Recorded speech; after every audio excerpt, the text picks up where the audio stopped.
hindi ko kaya talaga na ma-figure out. Oh, ito yung iba kaya. Oh, ito ebony, ito maple neck, ito ganito ang tunog talaga, neck through, mga ganun. Parang hindi ko, I don't know, like hindi ako ganun. Pero ibig ko sabihin, kuya, kunyari squire na ganyan, pero maganda yung setup, hindi mo malalaman. Oo, di mo malaman. Mahirap unless baka kung nakasaksak. Ang pinakamahal siguro yung sa recording gear. Ano doon? Yung monthly. 8,000. Oo. Damn. Installment naman eh.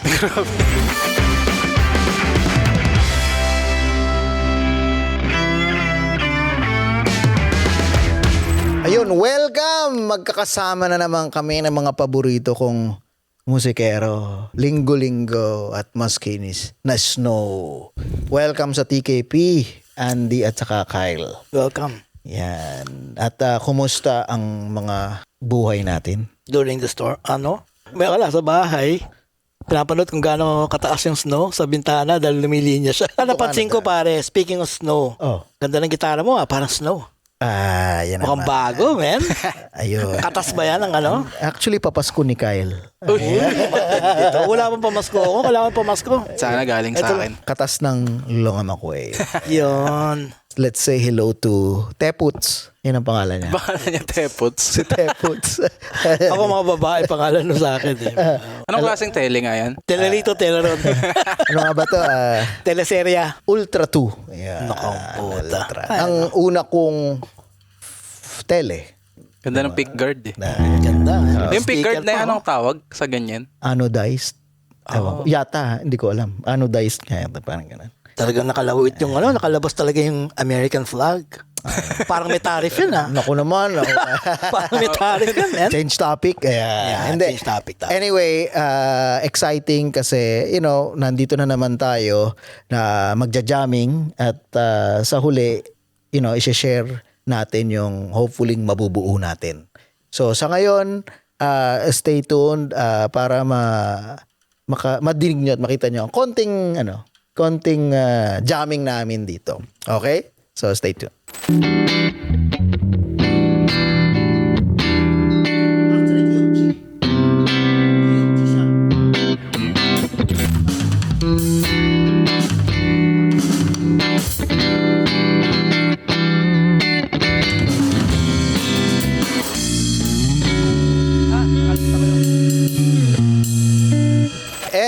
Yan. Medyo nagiinit na, no? So, Mabalik tayo dyan sa gitara mo.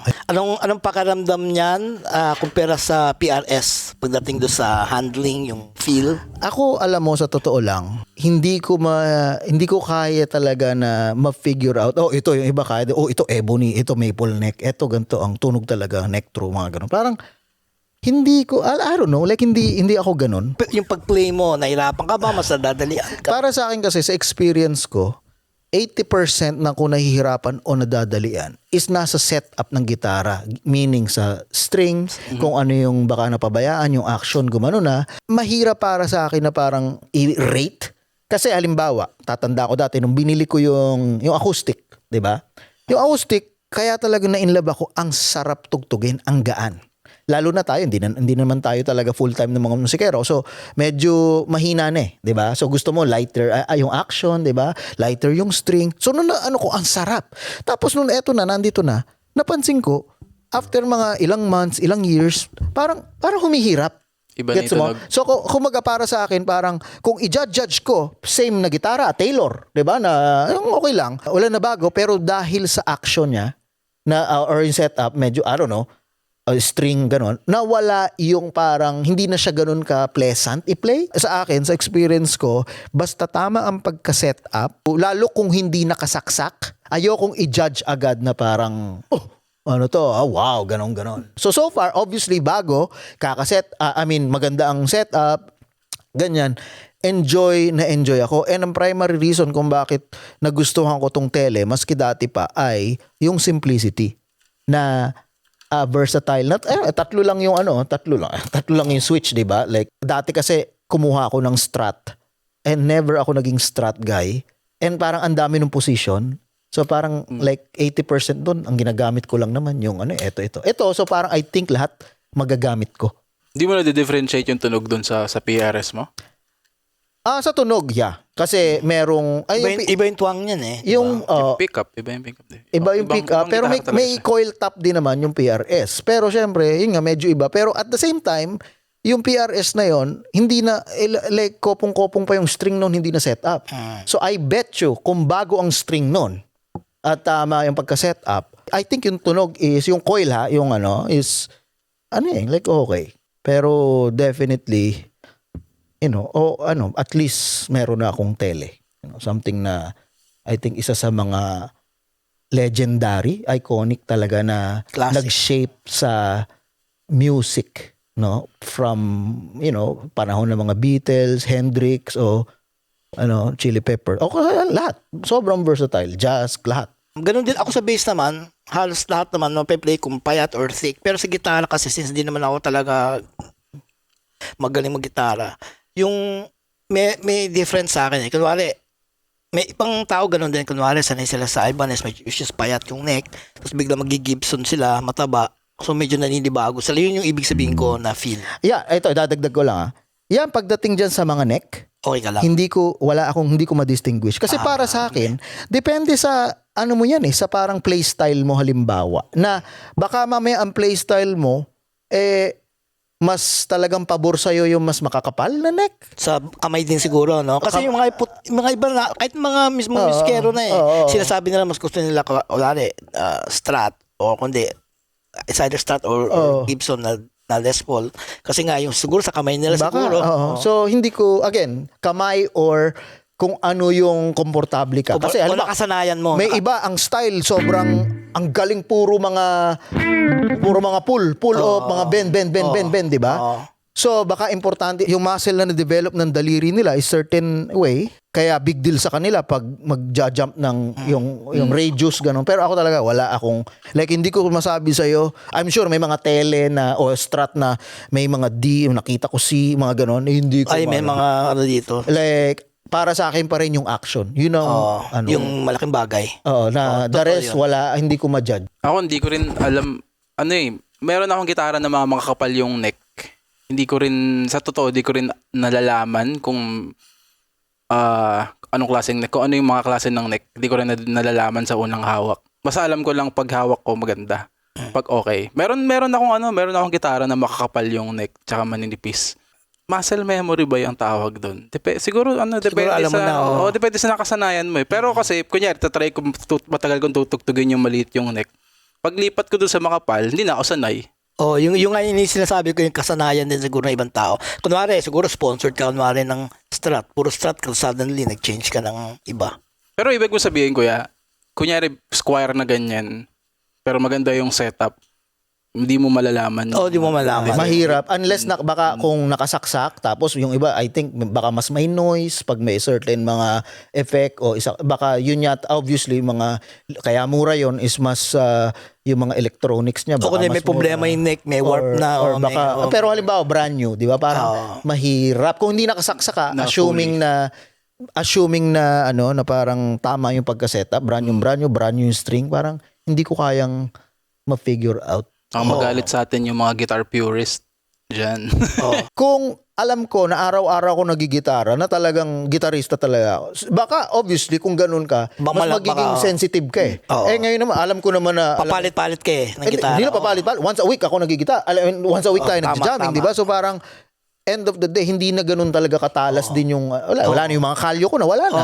Di ba? So hindi na ako ganun. So, hindi ko i-expect din na yung sarili ko na talagang maging sobrang sensitive sa mga ganyang Parang nabanggit mo kanina na meron actually na sale ngayon sa Long & McQuaid na no interest sa financing.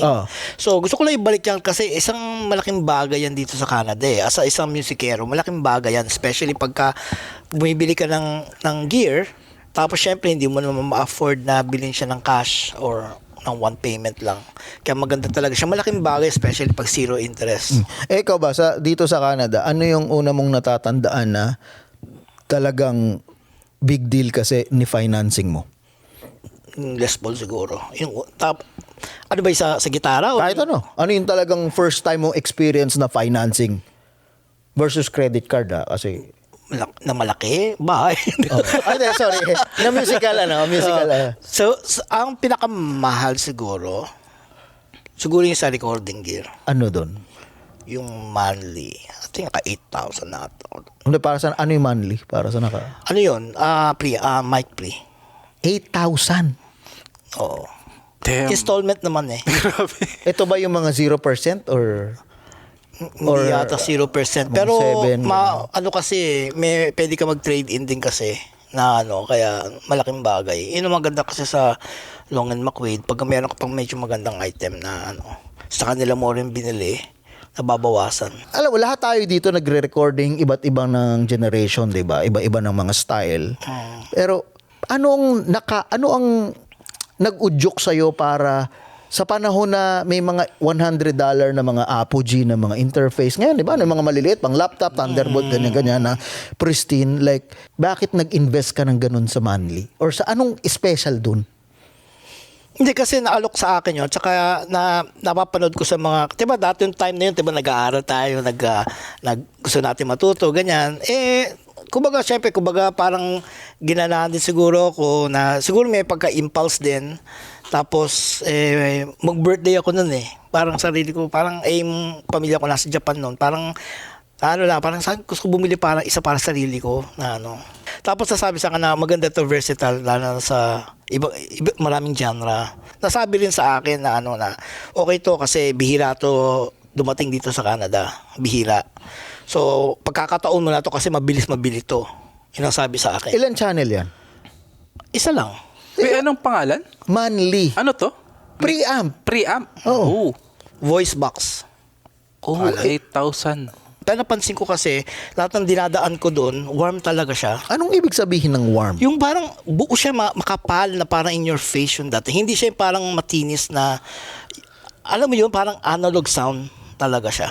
Pero sa ganyang klase ng investment, before that, saan mo narinig, na-try mo ba muna yan? Or meron kang fina-follow na yan ang... Meron akong pinapanood. Tapos kinikwento, ina-explain nila yung sa compression, mga lahat, mga ratio, ganyan. Tapos natutuwa ako kasi nga yung Behringer ko walang ganun eh. Alam mo yun, yung masyadong simple lang. So ito, kumbaga masyadong marami ka rin controls na pwedeng gawin.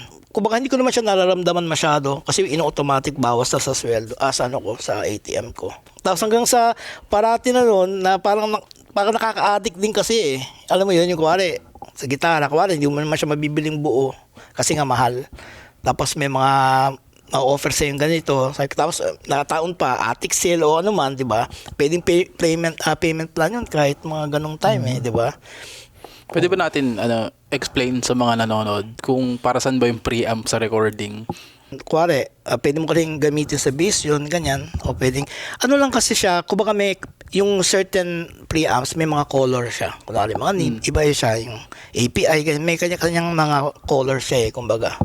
Tapos yun, yung para sa akin, yung color niya, gustong-gusto ko. Yung para siyang smooth na makapal. Hindi naman kaya gusto mo ng color kasi napagastos ka na. Siguro. hindi, siguro, sisisimula din ako Kaya para sa akin, yung difference noon parang nakakatulong Alam mo yon. At saka idadagdag ko lang context kasi kilala ko si Andy, Kyle. Yung advantage ng mga quality na mga boutique, basta yung mga analog na mga gear na ganyan, napaka-importante niyan, lalo na sa mundo ngayon ng update ng software, di ba? So, alam natin na ang mga software ngayon napakalulupit na pero kailangan mo 64-bit, 'di ba? Kailangan yung OS mo silicon o kung ano man. Si Andy hindi kumbaga analog lang ako. Doon siya doon pa siya sa mga sa 32-bit na environment. Although ang dami na ngayon mga plug-in na hindi ko sinasabing pareho pero very kumbaga ibang level na, 'di ba? Pero since ayaw mo nga mag-invest pa o mag-jump dun sa bagong architecture, yung 64-bit, yung mga ganyan, halimbawa, ang pinaka-best bet mo ay yung mga quality na mga gear. Kaya yun ang nakikita ko na advantage ng mga ganyang analog. At saka sa tagal na rin, isipin mo, 2000, alam ba yun, mga 2013 ako nagsimulang bibili niyan, di ba? Kumbaga parang hanggang ngayon gamit ko pa siya, hindi siya nasayang. Tsaka ilan na rin yung na-record ko, di ba, na ang dami na. Ikaw, Kyle, may point ba na na-reach mo na yung alam mong eto na ang maximum na capability netong gear na to na kailangan mo nang mag-next level? At ano yon? Hirap sabihin eh. Parang, hindi kasi, Hindi. On the spot talaga eh. kasi ako, ang gusto kong makatry ng sobrang daming iba't ibang klaseng gamit, iba't ibang klaseng mic, iba't ibang klaseng, para lang malaman ko kung anong difference. Sa babagay. So, ako nandun ako pa sa ganun eh. Hindi ko Ako din. pa masabi kung na-maximize ko na yung isang item na kaya ako kailangan mag-upgrade. Minsan inisip ko baka ako yung hindi pa magaling, kaya hindi ko pa ma-maximize yung gamit ko. Parang ganun, hirap eh. Ako na ako sa ganung stage eh. Pasok din ako dyan. Ganon din ako kasi ang feeling ko kahit sabihin mo na ang tagal-tagal na natin nagaganito. Yung baga ang feeling ko ang dami ko pang kailangan tutunan, mahina pa din ako. Yung ganon. Yung hindi ko yung sinasabing sarili ko na ay ang galing ko na kasi ang tagal. Hindi eh. Parang ang feeling ko parang estudyante pa rin. Forever student. Ang sa akin naman sa experience ko, since nga nagsimula ako sa pinakapangit talagang gear, interface kasi para sa akin as a producer sa mga banda, as a engineer, mga ganyan, no, yun ang pinaka-importante is yung preamp. Kaya ako nasabi yan sa experience ko, given ngayon dati, halimbawa magre-record tayo nung multitrack, di ba? So, yung USB lang yun, USB 2.0 lang yun na interface, yung mga Tascam lang, as in mga entry level lang, no? And lalo na sa banda, ha, ang bilis mag-clip. Wala pa ako mga compressor noon, so talagang nagpapanik ako. Hindi dahil sa baka, kasi talagang after hundreds of mga nag-clip na wave kasi konting napasigaw, konting ganto, and talagang destroyed. Yeah. Hindi dati wala pang mga floating point 32-bit na mga ganyan. So pag nag-clip, babae. Okay? And then actually, dahil nga si Andy, merong mga quality gear, dun ako lang din nakakahiram o nakakagamit ng mga ganun. And then, nagulat Yung ako. mixer, diba? Grabe yung mix mo nun, man. Grabe, sabi ko, wow. So, dun ko na, yun yung ibig sabihin na, yun yung limit pala. Na parang, meron si Anding 1984 na multi-track mixer, analog, like malaki, parang lamesa, ganun, no? So, ginamit ko siya as preamp lang, hindi ako doon nagmi-mix. So, doon pumapasok yung snake, sa mga drums, lahat. Tapos, pasok sa interface. Pero at least, yung pumapasok na signal sa interface, hindi ko na kailangan i-gain ng grabe. Kasi Malaki majority ng gain is nanggagaling dun sa analog gear. And, sabi ko sa'yo, like, the more na parang kiniklip mo, lalo na sa drums, nag-record ako ng mga, maski yung Cosmic Crayons, favorite ko pa rin yung mix ganda doon. ng Dati mix pa yun, nun. dahil doon, kaya doon ako parang na-elib sa, oh my God. Pero, ang idadagdag ko lang din naman ay, lahat ng sinasabi ko, yung experience kong yan, ay before nung grabing advancement ngayon sa Yes. software. Sure, may mga plug-in na dati. Sure, may 64-bit na dating yung mga application, mga ganyan. Pero, I don't think anywhere near ang capability ng mga software ngayon, ng digital side ngayon, tulad ng, di ba, sa mga gitara, yung mga quad cortex, di ba? Dati, panahon ng sinasabi ko, panahon ng pad yun. Ng mga line 6 Line pads, 6. okay? So, ganun ang definition ng digital trying to be analog noon. Na ngayon ay iba na eh. Hindi ko Iba na sinasabing mas ngayon. maganda pero ibang-iba. So, ang tanong ko is, ngayon kaya, sa panahon ngayon sa technology, halimbawa, meron ka ng high-end na laptop or workstation, I don't know, baka Siguro. di ba? I don't know. Again, kasi wala akong hindi ko pa inaabot yung ganung level. Kumbaga ako nasanay na talaga ako sa mga analog na gear. Napansin ko maraming magandang at very advanced na software ngayon na tumatapat do sa mga analog. So yun. Hindi naman ako yung close-minded na dahil dito i-hate ko na yung hindi. Syempre, nasanay lang kasi ako doon sa kaya wala akong time para subukan yung bago kasi nga syempre gastos din yata at lahat. Parang sa ngayon, doon na muna ako sa Doon ka na muna sa 8,000. Hindi, magpagaling muna ako. Magpagaling muna ako. Nagkukuripot sa $80 na Gago. na upgrade. Ay, nako. Gaw. So, ito, kaya. Sabi ko na. Ito, Ngayon, pagdating naman sa mixing naman, ano yung parang gusto mong next na parang ma-experiment o ma-try o explore? Siyempre, learning pa rin tayo.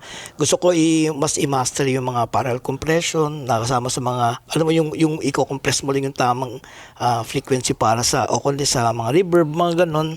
Kasi natutunan ko yun nung umuwi ako sa Pilipinas, nagkwentuhan kami ng ibang producer doon. Nagtatanong lang ako, paano bang kasi ganito, kasi minsan pag reverb, minsan hindi mo ilalagay sa ganitong frequency kasi nga dumudumi, ganyan.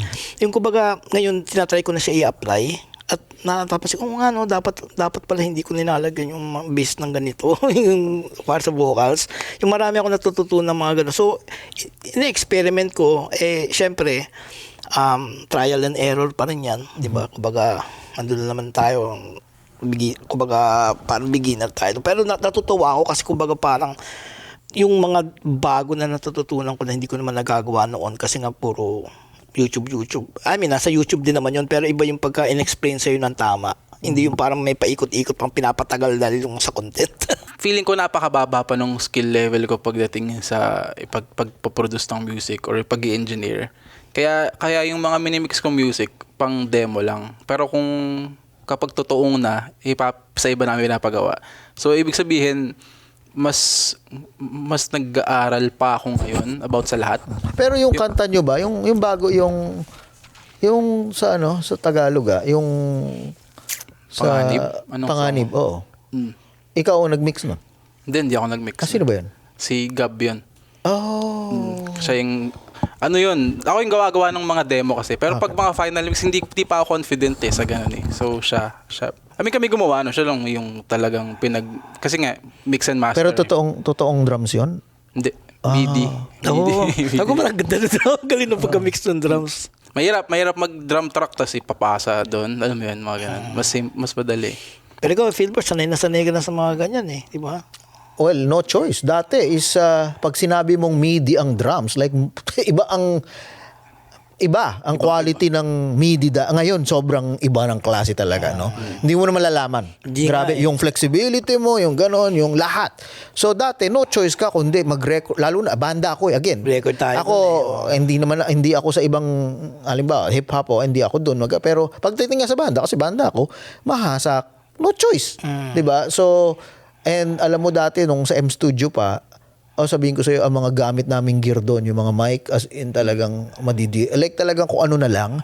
So, mapipilitan ka na, i-maximize yung, yung mix, yung mga, mag-experiment ka. Yun yung, actually, yung sa recording, para sa akin, ang dami nang cheat ngayon, para, lalo na sa drums, kung sa mga kit, na ang dali. Pero sa live pa ang medyo mahirap. Pero ikaw ba? Kasi since nagpa-practice, nag-learning pa rin ako sa learning stage, para sa akin, refuse ko pa rin maglagay ng mag-drum replacement. Puro ako kung ano yung nandyan, tatry ko na lang siyang ayusin.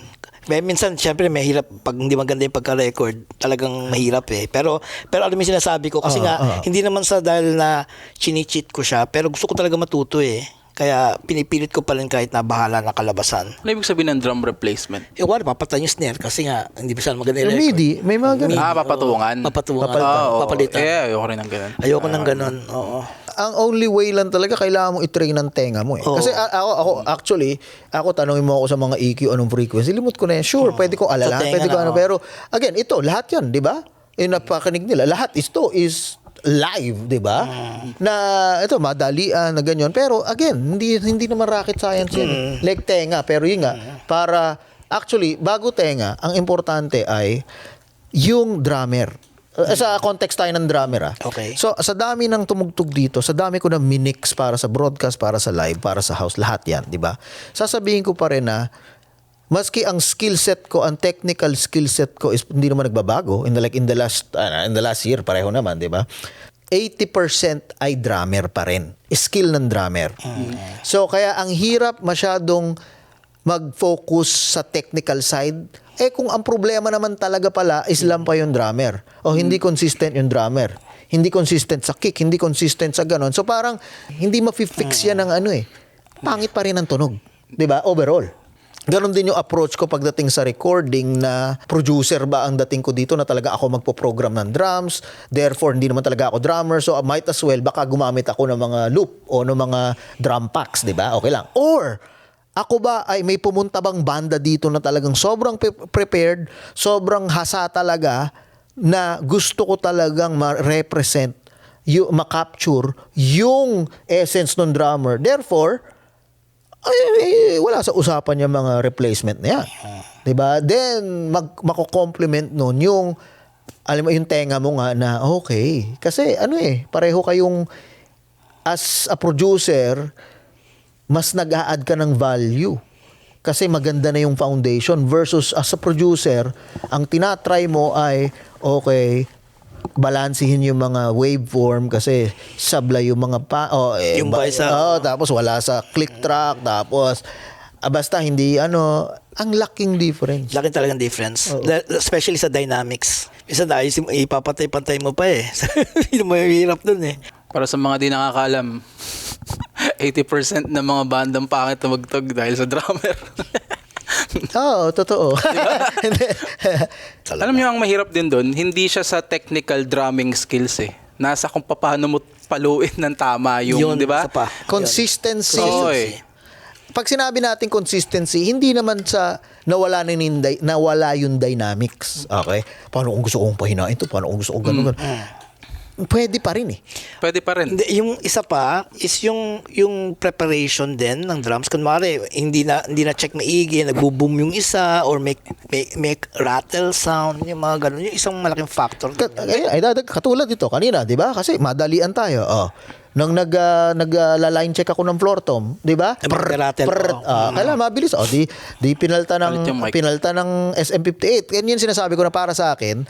Okay, bonus yun talaga, meron ka malulupit na mga mic o ano. Pero para sa akin, pagdating din sa mga mic, maski sa ngayon sa gamit ngayon na digital, may digital console na bawat channel may luxury ka ng compressor gate, lahat dynamic, lahat yan, EQ, na dati hindi ganyan. Bawat strip, swerte ka na kung meron kang rack mount. Oo nga. So parang maski lahat yan ang gamit ko lang SM58, kaya ko pa rin patunugin yan ng disente. Okay? Hindi dahil sa magaling ako, no, kasi nga meron ng yung technology din ngayon. At drummer ayun. Kung bigyan mo ako ng solid na drummer, maski nakita mo naman yung mga digital console ngayon, maski ang gamit mo dun, may mga nakikita ko sa TikTok di ba? $10,000 mic versus $20 Timo mic. I mean, sure, may mga pero pwede na para lalo na sa ganito na hindi naman tayo recording, di ba? Like, importante pa rin is yung tenga mo. At yun nga ang dami na ngayon na accessible. Biro mo, bawat channel, meron lahat ng klase ng processing meron. Pero totoo sa tenga kasi nakalata ko rin nung mga time na nagsimula tayo, may nauna nga pala ikaw. Pero nung baka napapansin ko yung pag nakikinig ko sa YouTube, yung difference nito and ito, minsan hindi ko bakit marinig yung difference.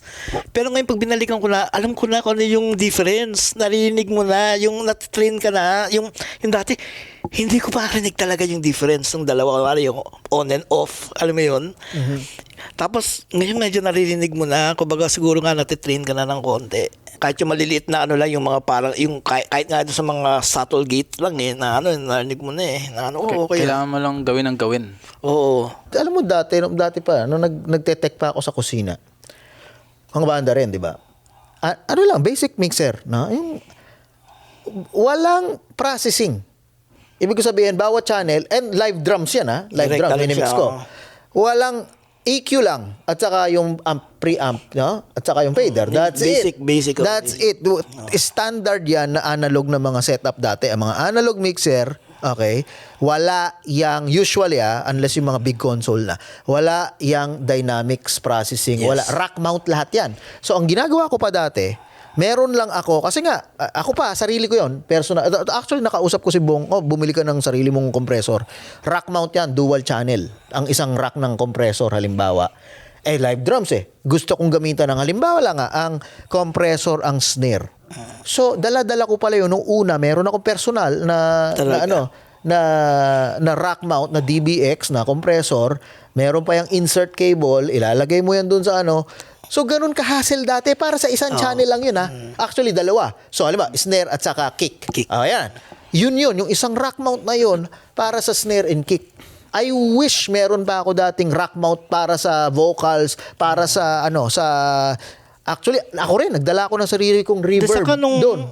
Di ba naalala mo nung minsan nag-record tayo ng live ng Bamboo, ang dala-dala mo lang nun, alam mo si Philbert, dala-dala lang niya nun, i-channel yata, pero buong banda, minsan ang dami pa, may 3 gitarista, pero nagagawa ng paraan. Yun, mas madali yun kasi recording naman yun eh. Hindi yun live eh. Hindi Diba? ba live din yun? Live recording, pero again, hindi naman live broadcast. Tama. Ang sinasabi ko kasi, yung luxury ng sa live as a live na hindi audio. mo matitweak na on the side.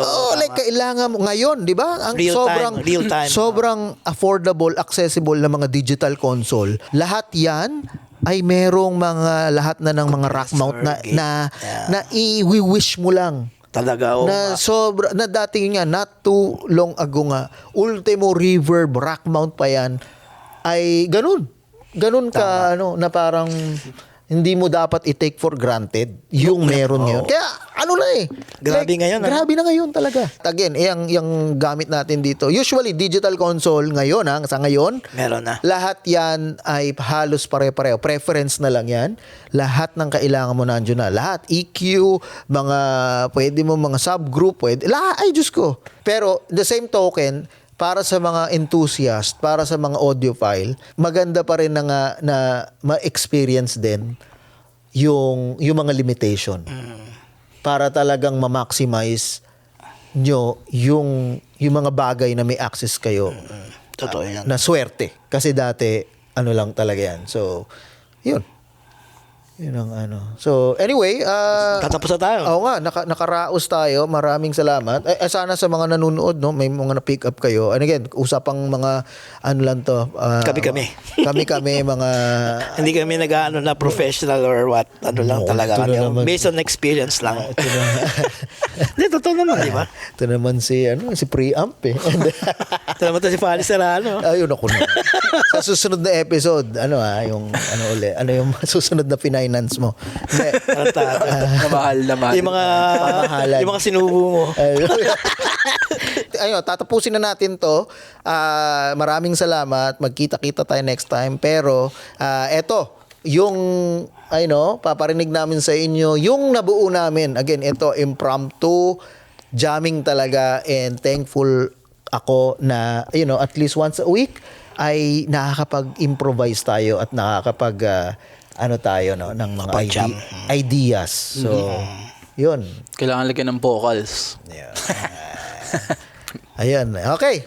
Here you go.